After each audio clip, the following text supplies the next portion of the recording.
Hi ಎಲ್ರಿಗೂ good morning. ಇವತ್ತು ಮಸಾಲೆ ಚಿಕನ್ ಕರಿ ಹಾಗೂ ಮಸಾಲೆ ದೋಸೆ ಅಂದಮೇಲೆ ಆಲೂಗಡ್ಡೆ ಪಲ್ಯ ಇರಲೇಬೇಕಲ್ವ.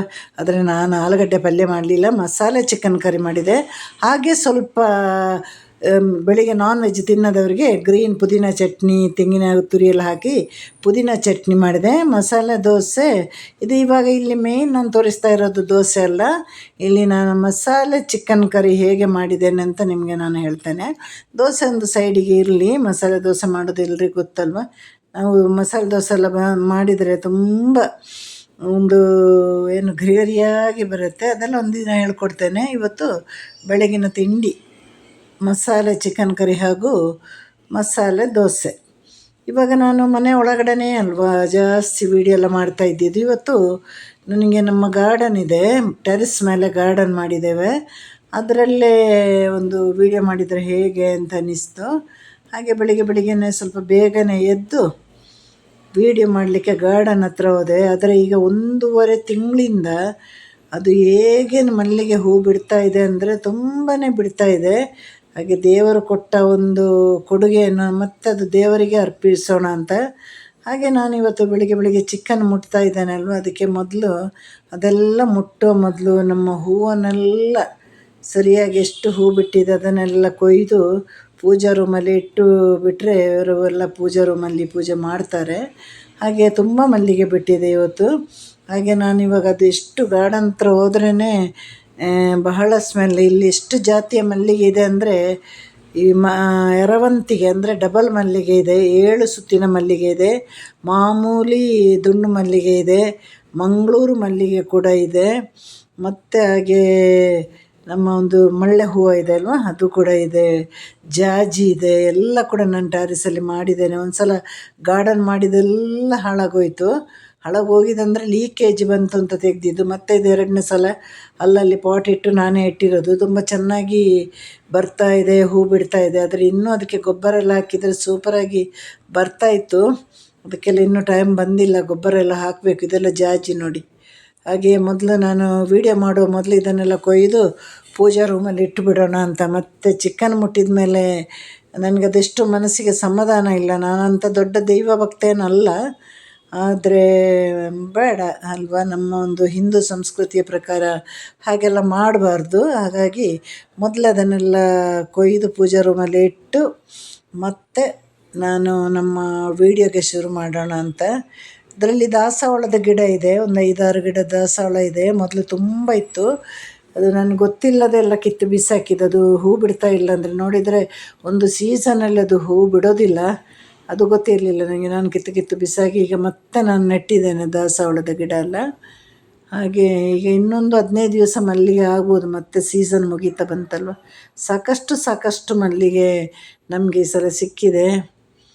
ಈಗ ನೋಡಿ, ಅದ್ರ ಜೊತೆ ನಾನು ನಾಟಿ ಗುಲಾಬಿ ಎಲ್ಲ ನೆಟ್ಟಿದ್ದೀನಿ. ಸ್ವಲ್ಪ ಅಷ್ಟು ಬರ್ತಾ ಇಲ್ಲ, ಯಾಕೋ ಗೊತ್ತಿಲ್ಲ ನಮಗೆ. ಹಾಗೆ ಕೆಂಪು ದಾಸವಾಳ ನೋಡಿ, ಇದು ನಾನು ತಲೆ ಕೂದಲು ಎಣ್ಣೆ ಮಾಡುವಾಗ ಎಲ್ಲ ಹಾಕ್ತಾಯಿರ್ತೀನಿ. ಈಗ ಇದ್ರ ಜೊತೆ ಇರೋ ಗಿಡವನ್ನೆಲ್ಲ ನಾನು ಕಿತ್ತು ಬಿಸಾಕಿದ್ದು. ಈ ಗಿಡ ಒಂದು ಕೀಳಲಿಕ್ಕಾಗಿಲ್ಲ ನೋಡಿ. ಇವತ್ತು ಇಷ್ಟು ಮಲ್ಲಿಗೆ ಹೂವು ನಮಗೆ ಸಿಕ್ಕಿದೆ. ಇನ್ನೂ ಸರಿಯಾಗಿ ಅದನ್ನು ಕೊಯ್ದರೆ ಇನ್ನೂ ಇದೆ ಅದರಲ್ಲಿ. ಬೆಳಿಗ್ಗೆ ತುಂಬ ಬ್ಯುಸಿ ಅಲ್ವಾ, ಇದೆಲ್ಲ ಮಾಡಲಿಕ್ಕಾಗಲ್ಲ. ಇವತ್ತು ನಿನ್ನೆಯಿಂದ ನನಗೆ ಗಾರ್ಡನ್ ಹತ್ರ ಹೋಗಿ ವೀಡಿಯೋ ಮಾಡಿದರೆ, ಸಣ್ಣ ವೀಡಿಯೋ ಮಾತ್ರ ಗಾರ್ಡನ್ ಹತ್ರ ಮಾಡಿದೆ. ಈಗ ನೋಡಿ, ಈ ಮಸಾಲೆ ಸಾರಿಗೆ ನಾನಿಲ್ಲಿ ಟೊಮೆಟೊ, ಬೆಳ್ಳುಳ್ಳಿ, ಶುಂಠಿ, ಹಸಿಮೆಣಸು, ಈರುಳ್ಳಿ ತಗೊಂಡಿದ್ದೇನೆ. ಶುಂಠಿ ಮತ್ತು ಬೆಳ್ಳುಳ್ಳಿ ಅಷ್ಟು ಬೇಕಾಗಿಲ್ಲ. ಕೊತ್ತಂಬರಿ ಒಂದು ಕಟ್ಟದ್ದು ಒಂದು 1/4 ಭಾಗಕ್ಕಿಂತಲೂ ಕಮ್ಮಿ ತಗೊಂಡಿದ್ದೇನೆ. ಹಾಗೆ 1 ಸ್ಪೂನಷ್ಟು ಕೊತ್ತಂಬರಿ ಬೀಜ, 4-5 ಬ್ಯಾಡಗಿ ಮೆಣಸು ಇಷ್ಟನ್ನು ಇವಾಗ ತಗೊಂಡಿದ್ದೇನೆ. 1 ಚಿಟಿಕೆಯಷ್ಟು ಕಾಳು ಮೆಣಸು, ಆಮೇಲೆ 1 ಹಿಡಿ ತೆಂಗಿನ ತುರಿ. ಇಷ್ಟನ್ನು ಈಗ ಮಸಾಲೆ ಚಿಕನ್ನಿಗೆ ತಗೊಂಡು ಇದನ್ನೆಲ್ಲ ಇವಾಗ ಒಂಚೂರು ಎಣ್ಣೆ ಹಾಕಿ ಒಂದು ಮೀಡಿಯಮ್ ಫ್ಲೇಮಲ್ಲಿಟ್ಟು ಫ್ರೈ ಮಾಡ್ತಾ ಬರಬೇಕು. ಫ್ರೈ ಮಾಡಿ ನಾವು ಮಸಾಲೆ ರುಬ್ಬಿದರೆ ಟೇಸ್ಟಿಯಾಗಿರ್ತದೆ. ಹಾಗೆ ಇದು ಎಣ್ಣೆ ಬಿಸಿ ಮಾಡುವಾಗ ಮಾತ್ರ ಹೈ ಫ್ಲೇಮಲ್ಲಿಡಿ, ಮಿಕ್ಕಿದ್ದೆಲ್ಲ ಲೋ ಅಥವಾ ಮೀಡಿಯಮ್ ಫ್ಲೇಮಲ್ಲಿ ಇಟ್ಟು ಮಾಡಿ. ಹಾಗೆ ಸೀದು ಹೋಗದಾಗೆ ಇದನ್ನೆಲ್ಲವನ್ನು ಒಟ್ಟಿಗೆ ಉರಿಬೋದು, ಏನೂ ಇಲ್ಲ. ನಾವೀಗ ರುಬ್ಬುವಾಗ ಒಂಚೂರು ಒಂದು ಸಣ್ಣ ನಿಂಬೆ ಹಣ್ಣಿನ ಒಂದು 1/4 ಭಾಗದಷ್ಟು ನಾವು ಹುಳಿ ಹಾಕಬೇಕು. ಯಾಕಂದರೆ 1 ಟೊಮೆಟೊ ಹಾಕ್ತಾಯಿದ್ದೇವೆ, ಅದು ಮಸಾಲೆ ಚಿಕನ್ ಸಾರು ಮಾಡುವಾಗ ಹಾಕೋದು, ಕಡಿಯುವಾಗ ಅಥವಾ ರುಬ್ಬುವಾಗ ಹಾಕೋದಿಲ್ಲ.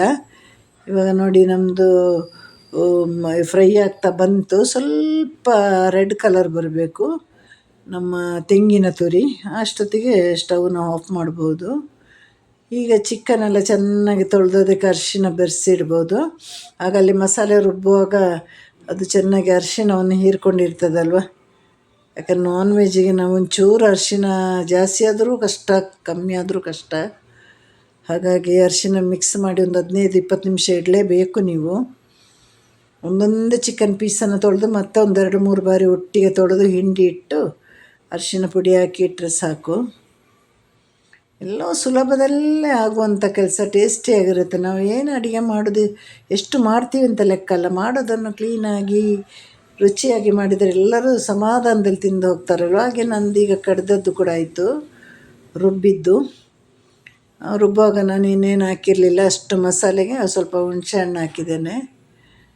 ಇವಾಗ ಕುಕ್ಕರಲ್ಲೇ ಮಾಡುವಂತಹ ಒಂದು ಸಾರಿದು.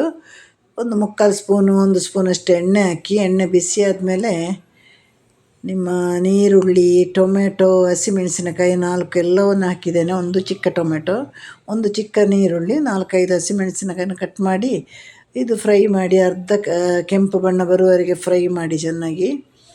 ಆಮೇಲೆ 1.5 ಸ್ಪೂನಷ್ಟು ಆಮೇಲೆ ಚಿಕನ್ ಹಾಕಿದ್ದ ಮೇಲೆ ಉಪ್ಪು ಹಾಕಿ ಒಂದು 2 ನಿಮಿಷ ಫ್ರೈ ಮಾಡಬೇಕು. ಫ್ರೈ ಮಾಡಿದ ನಂತರದಲ್ಲಿ 1.5 ಸ್ಪೂನಷ್ಟು ಈ ಚಿಕನ್ ಪ್ಯಾಕೆಟ್ ಮಸಾಲೆ ಬರುತ್ತೆ ಅಲ್ವ, ಇದರ ಜೊತೆ ನಮ್ಮ ಮಸಾಲೆಯೊಂದಿಗೆ ಸ್ವಲ್ಪ ಹಾಕಿದರೆ ಸೂಪರಾಗಿರ್ತದೆ. ಒಂದು ಪ್ಯಾಕೆಟ್ ಮಸಾಲೆ ಒಂದು ಚಿಕ್ಕ ಸ್ಪೂನಲ್ಲಿ 1.5 ಸ್ಪೂನಷ್ಟು ಸಾಕು. ಅದನ್ನು ಕೂಡ ಒಂದು 2 ನಿಮಿಷ ಸೀದು ಹೋಗೋದಾಗೆ ಸಿಮ್ಮಲ್ಲಿಟ್ಟೆ ಫ್ರೈ ಮಾಡಿ. ಕಹಿ ಬರುತ್ತಲ್ವ ಪುಡಿಯೆಲ್ಲ ಸೀದು ಹೋದರೆ. ಈಗ ನಮ್ಮ ಮಸಾಲೆಯನ್ನು ಹಾಕಿ, ಬೇಕಾದ ನೀರು ಹಾಕಿ, ಬೇಕಾದಷ್ಟು ರುಚಿಗೆ ಉಪ್ಪು ಹಾಕಿ, ಮೊದಲು ಚಿಕನಿಗೆ ಉಪ್ಪು ಹಾಕಿರೋದು, ಈಗ ಮಸಾಲೆಗೆ ಉಪ್ಪು ಹಾಕಿ ಬರೀ ಒಂದು 3 ವಿಶಿಲ್ ಸಾಕು. ಇದು ಟೆಂಡರ್ ಚಿಕನ್, ಹಾಗಾಗಿ 3 ವಿಶಿಲ್ ತಗೊಂಡ್ರೆ ಸಾಕು. ಅಷ್ಟೊತ್ತಿಗೆ ನಿಮ್ಮ ಚಿಕನ್ ಸಾರು ರೆಡಿ ಆಗ್ತದೆ. ಇದಕ್ಕೆ ಮಸಾಲೆ ದೋಸೆಗೆ ಎಲ್ಲದಕ್ಕೂ ಕೂಡ ಚೆನ್ನಾಗಿರ್ತಲ್ವ. ಮಧ್ಯಾಹ್ನಕ್ಕೂ ನಮಗೆ ಇವತ್ತು ಇದೆ. ಇವಾಗ ನಮ್ಮ ಕುಕ್ಕರಲ್ಲಿ ವಿಶಿಲ್ ಆಯಿತು, 3 ಬಾರಿ ವಿಶಿಲ್ ಆಯಿತು. ಇನ್ನೊಂದು 10 ನಿಮಿಷ ತೆಗೆದು ಓಪನ್ ಮಾಡಿದಾಗ ನಮ್ಮ ಚಿಕನ್ ಸಾರು ರೆಡಿ ಆಯಿತು. ಬೇಗನೆ ಆಗ್ತದಲ್ವ ಕುಕ್ಕರಲ್ಲಿ, ಪಟ ಅಂತಾಯಿತು ನಮ್ಮ ಚಿಕನ್ ಸಾರು ಇವತ್ತು. ಅದಕ್ಕೆ ಮಸಾಲೆ ದೋಸೆ ಕೂಡ ಒಳ್ಳೆ ಕಾಂಬಿನೇಷನ್ ಕೂಡ ಆಯ್ತದು. ಮತ್ತು ಸ್ವಲ್ಪ ಇಡ್ಲಿನೂ ಮಾಡಿದೆ ನಾನಿವತ್ತು. ಅದಕ್ಕೆ ಬೇರೆ ಅಕ್ಕಿ ಹಾಕಿದೆ, ದೋಸೆಗೆ ಬೇರೆ ಅಕ್ಕಿ ಹಾಕಿದೆ. ಹೀಗೆ ಬೆಳಿಗ್ಗೆ ಚುರುಕಾಗಿ ಮನೆಯಲ್ಲಿ ಇಂಥ ಒಳ್ಳೊಳ್ಳೆ ಅಡುಗೆಯನ್ನು ಮಾಡಿ ಎಲ್ರಿಗೆ ಬಡಿಸಿ, ಎಲ್ರಿಗೂ ಟಾಟಾ ಬಾಯ್, ಸಿ ಯು, ಟೇಕ್ ಕೇರ್.